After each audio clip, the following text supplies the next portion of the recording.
Bismillahirrahmanirrahim. وَإِذَا سَأَلَكَ عِبَادِي عَنِّي فَإِنِّي قَرِيبٌ أُجِيبُ دَعْوَةَ الدَّاعِ إِذَا دَعَانِي فَلْيَسْتَجِيبُوا لِي وَلْيُؤْمِنُوا بِي لَعَلَّهُمْ يَرْشُدُونَ. Sadaqallahul aliyyul azim ve sadaqa ve bellaqa rasuluhu nebiyyun kerim. Peygamber ve Ali Peygamber'e salavat hediye eyle. Allahümme salli ala Muhammed ve ali Muhammed. Bu gece ve mübarek Ramazan ayının en faziletli gecelerinden olan Ehya gecelerinin, Qədir gecelerinin əvvəlincisidir. Allaha həmd olsun ki, bu mübarək Ramazan ayını yaşamağı, bu ayda ibadət, itaət etməyi bizlərə nəsib eləyib və Allah hər birimizi müvəffəq eləsin ki, bu ayın yeridə qalan günlərini də ibadətdə, itaətdə müvəffəq olaq. Məxsusən bu gecələr ki, Qədir gecələri insanın təqdiratının, taleyinin bir növ desək, illik müqəddəratının həll olunduğu gecələrdir. Allah hər birimizi bu gecələrdə, ibadətdə, itaətdə müvəffəq eləsin ki, layiqincə gələn ilimiz üçün, ömrümüz üçün mənfəət, bəhrə əldə eləyə bilər. Həm mənəvi, həm maddi bəhrə aparmaq üçün Allah-u Müteala'nın bizlər üçün səbəb, bəhanə qərar verdiyi gecələrdən ən üstün olanlarıdır bu Qədir gecələri. Məxsusən bu gecələrin Əhl-i Beyt imamlarının kəlamlarında gizli saxlanılmağının hikmətlərindən biridir ki, insanlar hər hansısa bir gecəyə köklənib digərlərinin ibadətindən uzaq düşməsinlər. Çünki hər üç gecənin özünə məxsus xüsusiyyəti var, özünə məxsus duaları, ibadətləri var ki, onların hər birində insan müəyyən əməllər vasitəsilə Allahın razılığını qazana bilər. Bu baxımdan imamlarımız həm Qədir gecələrini bizim üçün 3 gecəyə yayaraq ibadətə, itaətə təşviq eləyiblər. Eyni zamanda bir növ desək, Allah-u Müteala daha çox ibadət etməyimiz üçün, sərmayəmizi daha çox artırmaq üçün bu gecələri bizlər üçün təşviq edirlər. Rəvayətdə gəlir ki, Allah-u Müteal bu gecə, 19-cu gecə insanın təqdiratını cəmləyər. Etdiyin xətalar, elədiyin xeyir əməllər, ibadət, itaətlər hamısı bu gecə Allah-u Müteala'nın dərgahında cəm olur. O insan ki, bu gecə ötən ildə etdiyi xətalardan tövbə eləyər, bağışlanma diləyər. Bu gecəni ibadətlə, itaətlə keçirər. Növbəti gecə üçün onun adına bir növ desək, xəzinə, bir boğça hazırlanır. Bu gecədə etdiyi əməllər növbəti bir mərhələ üçün, növbəti gecədə onun üçün azuqa olaraq hesablanır.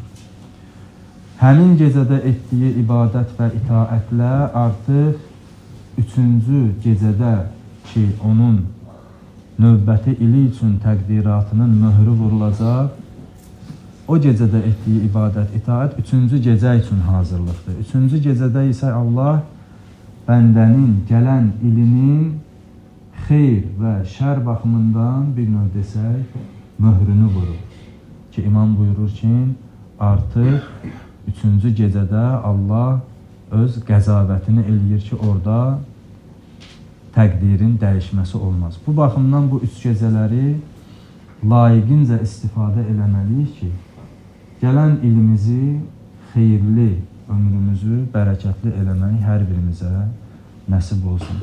Ki biz bunun bərəkətli olub olmadığını, bu gecədə olan ibadətlərimizin Allah dərgahında nə dərəcədə dəyərləndirildiyini növbəti ilimizdəki Qədr gecəsində bilirik.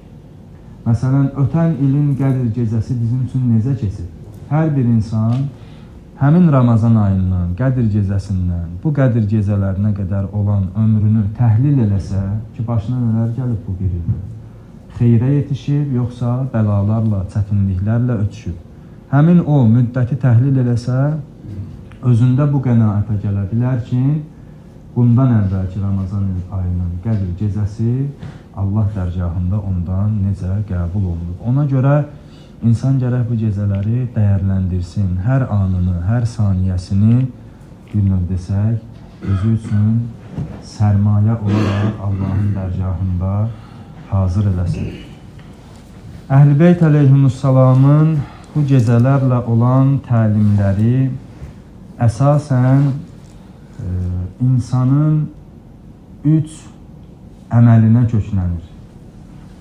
Ki biz hədislərə, rəvayətlərə cəm şəkildə nəzər salanda görürük ki, Əhl-i Beyt imamları bu gecələrdə ən çox təkid elədiyi 3 şey var ki, onlardan birincisi insanın Allahla olan əlaqəsi və rabitəsidir. Bu gecələri bizlərə Allah-u Teala olan rabitəmizi, əlaqəmizi, ünsiyyətimizi yaxşılaşdırmaq üçün bir vasitə kimi tanıtdırırlar. Hər birimiz heç şübhəsiz ki, məsum deyilik. Ya bilərəkdən, ya bilməyərəkdən Allah dərgahında müəyyən xətalar, günahlar eləyirik. Bəzən dünya həvəsi, bəzən ehtiyaclarımız, maddi aləmin ehtiyacları bizi Allah-u Teala'nın zikrindən uzaq salır. Həva həvəs bizi Allahdan uzaq salır.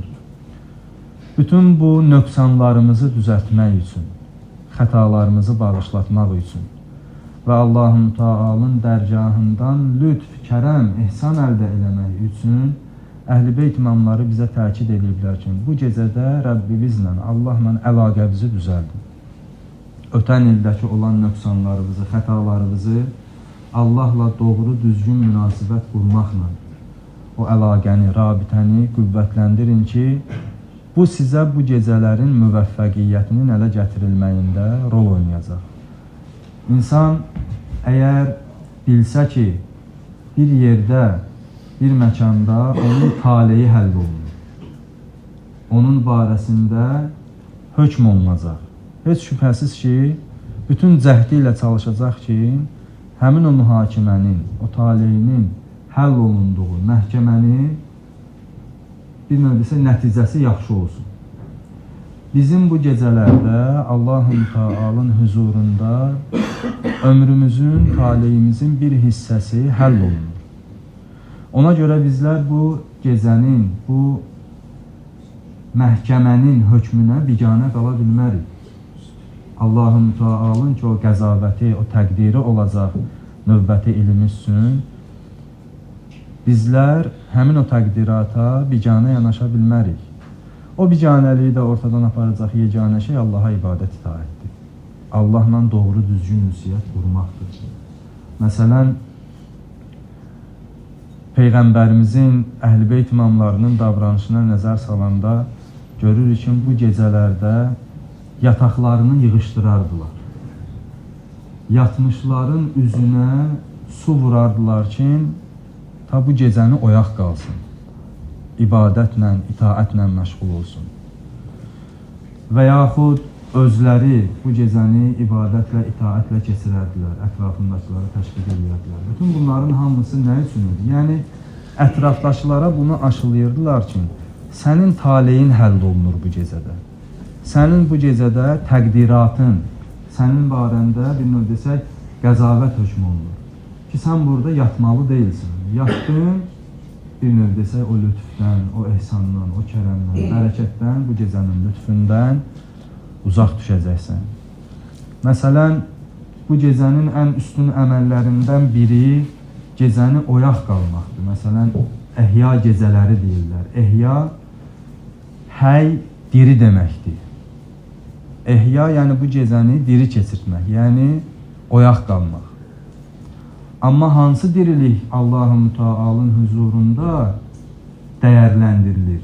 İnsanın elə oyaq qalmağı, onun bu gecəni diri tutmağı üçün, özünü bu gecədə oyaq hesab etməsi üçün kifayət eləyir. O qədər insanlar var ki, hazırda oyaqdılar, diridirlər, yatmayıblar. Amma hərəsi bir işin, bir günahın dalıyca gediblər. Bu insanlara Allah-ı Müteal Qədir gecələrinin, ehya gecələrinin ehtiramını saxlayan, lütfündən, kərəmindən pay aparan kimi öz dərgahında qeyd edilir. Allah bizdən o diriliyi tələb eləyir, o oyaqlığı tələb eləyir bizlərdən ki, həmin o oyaqlıq, o dirilik onun huzurunda məğfirətə, onun rəhmətini cəlb eləməyə səbəb olsun. Sən elə oyaq qal, siqaretlə, çayla, dünya söhbətlərindən danışmaqla, qeybətlə, söyüşlə gecəni keçir, qiyamət günü də gəl Allahın huzuruna ki, mən Qədir gecəsində oyaq qalmışdım, mənə savab vəd verilmişdi, bəs hamı o savab. Qurani Kərimdə Allah-ı Mütealın nəzərində insanın oyaqlığı, ölülüyü, diriliyi fərqli bizə çatdırılır. Məsələn, Allah Qurani Kərimdə Peyğəmbərinə xitabən buyurur ki, Peyğəmbər Nəml surəsində, sən ölüyə bir şey eşitdirə bilməzsən, sən üz döndərib gedən kara bir şey eşitdirə bilməzsən, kora haqqı göstərə bilməzsən.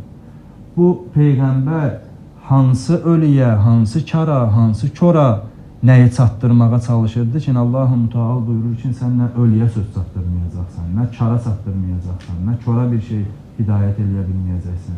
Heç şübhəsiz ki, bu həmin o insanlardan bəhs edir ki, onların qəlbləri ölüdür, qulaqları haqqa kardır, gözləri haqqı görməkdən kordur. Sağdır, yaşayır, lakin Allahın huzurunda ölü kimidir. Buyurur, İnnəkə la tusmi'ul mevta. Sən ölüyə bir şey eşitdirə bilməyəcəksən. O Peyğəmbər ki, ölü ilə danışırdı, Bədir quyularının kənarında onlara xitab eləyirdi. O Peyğəmbərdən soruşulanda ki, ya Rasulallah, məgər onlar səni eşidir, cavabında onlar məni sizdən daha yaxşı eşidir deyə deyirdi. Belə bir halda Allah niyə Peyğəmbərinə desin ki, sən ölüyə eşitdirə bilməyəcəksən? Üz döndərib gedən kara eşitdirə bilməyəcəksən. Yəni sən onlara haqqı qəbul elətdirə bilməyəcəksən. Onlar diridir, yer üzərində ayaq tutub yeriyir, yeyir, içir, dünyanın maddi nemətlərindən istifadə eləyir. Amma qəlb, qulaq, göz haqqa nisbətdə kordur, kardır, ölüdür. Bu baxımdan o ehya saxlamaq, o bu gecəni oyaq qalmaq, diri qalmaq insan üçün Allah dərgahında dəyərli hesab olunur ki, o bu gecəni ibadətlə, itaətlə keçirmiş olsun.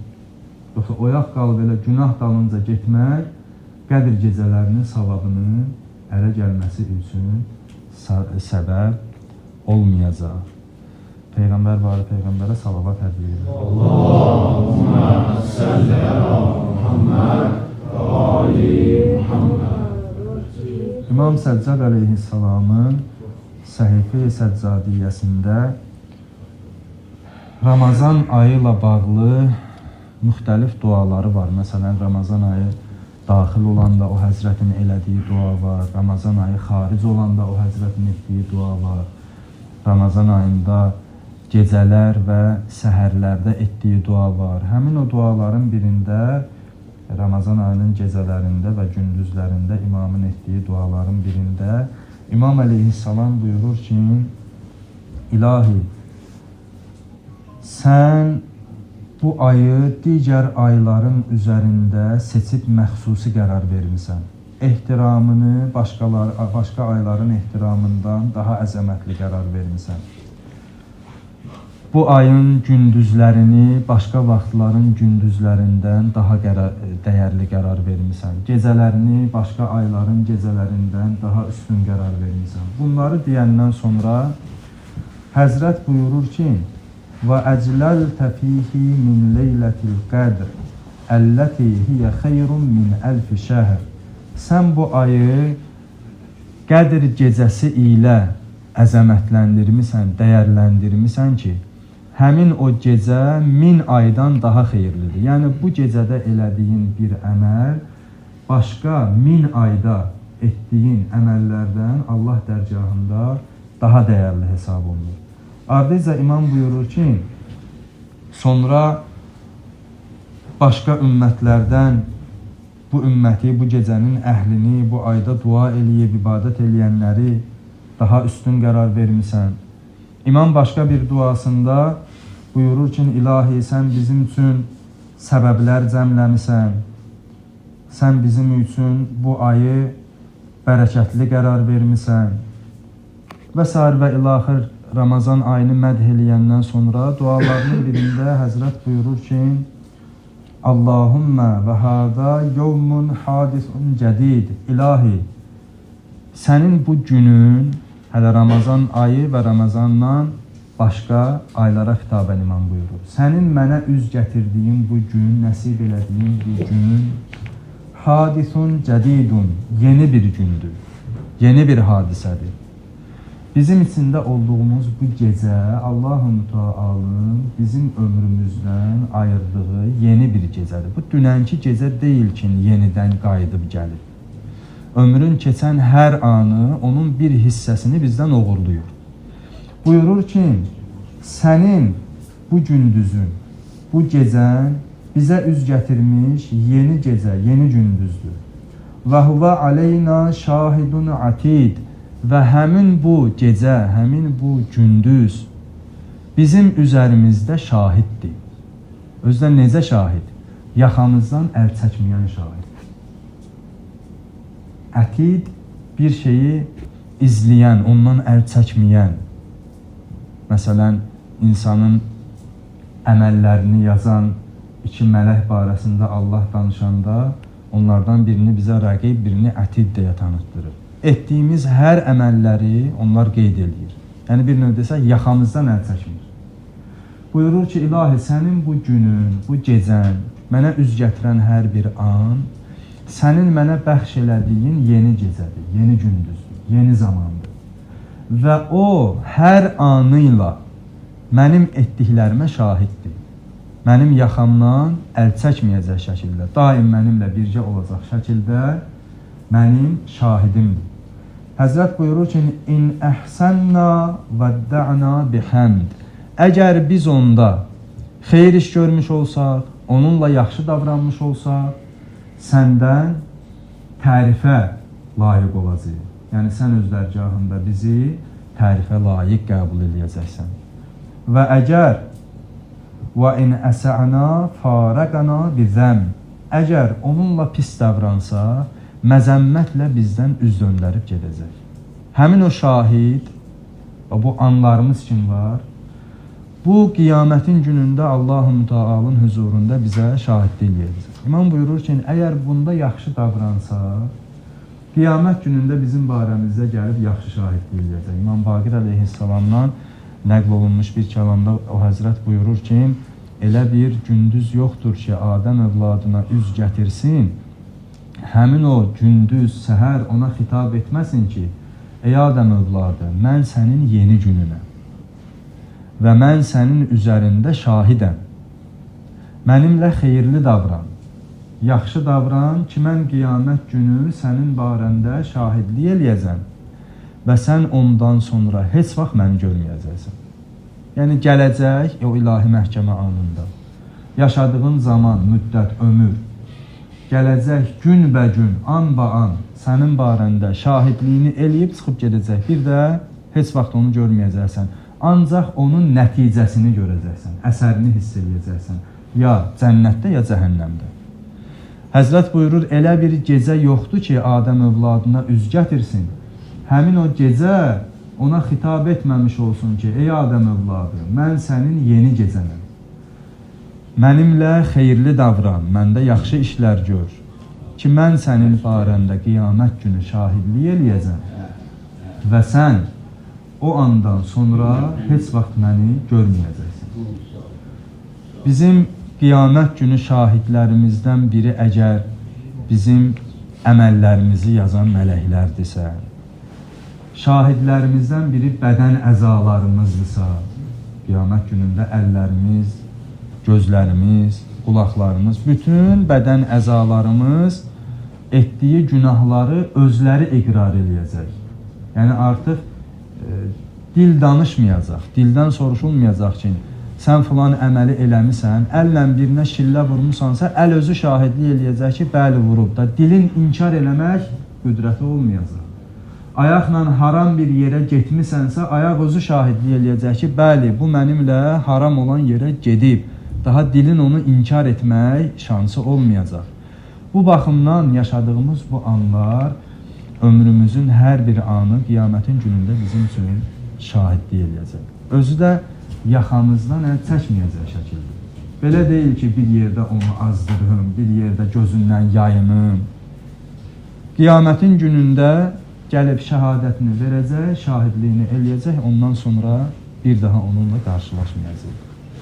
Bu baxımdan məxsusən də şəhadət verən an, gecə, Allahın ən ehtiramını vacib etdiyi ay, ən hörmətli qərar verdiyi gecə olsa, onda bu gecədə itirənlərin vay halına, bu gecəni günah üstündə keçirənlərin vay halına və xoş o insanların halına ki, bu gecəni ibadətlə, itaətlə keçirir. Allahın il ərzində ən üstün qərar verdiyi gecə, qiyamətin günündə gəlib onun barəsində şahidlik eləyəcək ki, ilahi, sənin bu bəndən məndə namaz qıldı, ibadət elə, Quran oxudu, nə bilim, Quran dinlədi, dua elədi, tövbə elədi, öz şəhadətini verəcək, ondan sonra bir daha onunla rastlaşmayacaq. Bu baxımdan bu anlar hər birimiz üçün fürsətdir, dəyərləndirmək üçün.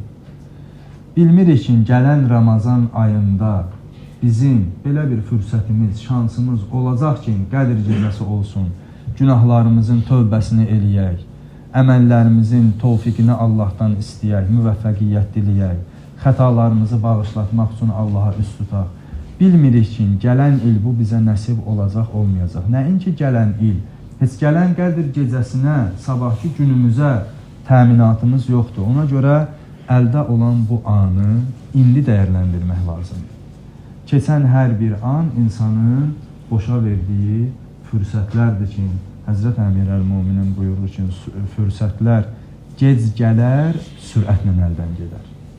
İnsan bir şeyi arzuluyur, gözlüyür, illərlə həsrətin çəkir, gəlir əlinə düşür, amma itirəndə sürətlə əldən çıxır gedir. Ömür belə bir fürsətdir ki, İnsan təmənna eləyir, arzuluyur, xəyalını qurur, amma fərqində olmadan onun hər bir anını sürətlə əldən verir. Bu baxımdan bu Qədr gecəsi bizim üçün Allah-u Müteala'nın bir lütfüdür, bir bərəkətidir ki, bundan istifadə eləməklə özümüzü Allaha bağışladaq.